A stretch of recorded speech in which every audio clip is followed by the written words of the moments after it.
Joining us now, one of the other candidates a lot of commentators saw as a big winner last night. Fiorina joins us now from Simi Valley. Good morning, Ms. Fiorina. Thank you for joining us. Did it feel like a win? Yes, I was very satisfied. You know, when I went into that debate, almost half the audience had never heard my name and didn't know I was running for president. So this was a really important opportunity for me to introduce myself, and I think I did that successfully last night. You made Donald Trump blush with your response to his comments about your persona. He's now calling you a nice person, that interview with Tom Yamas last night, and beautiful. You didn't have a verbal response on stage. What were you thinking at that moment? Well, you know, I think his comments were clear. As I said last night, every woman in America understood what those comments meant. And so Mr. Trump will have to live with what he says, just like we all do. You've said some tough things about him. Could you really support him if he were the nominee?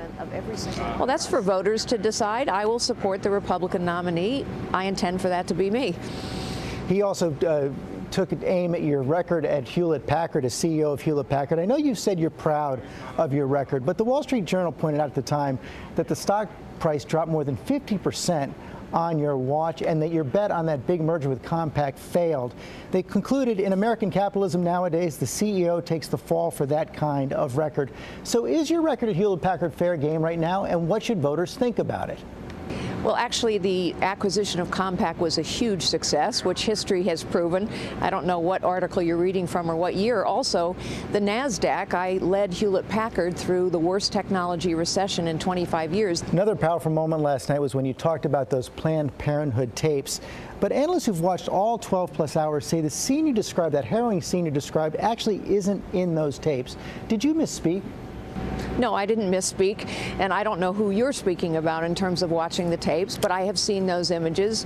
I don't know whether you've watched the tapes, George. Most people haven't. Certainly none of the Democrats who are still defending Planned Parenthood have watched those tapes.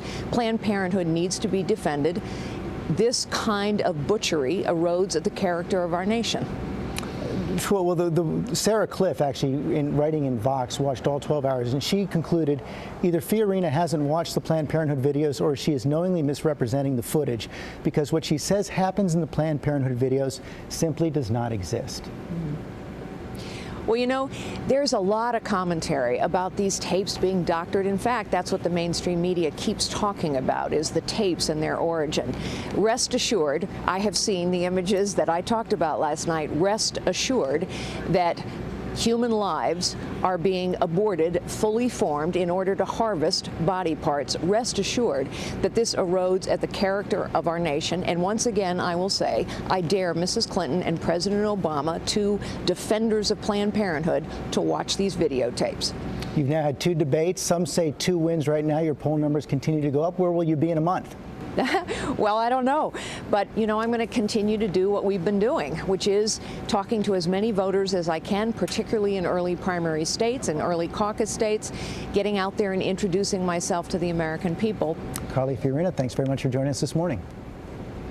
Thanks, George.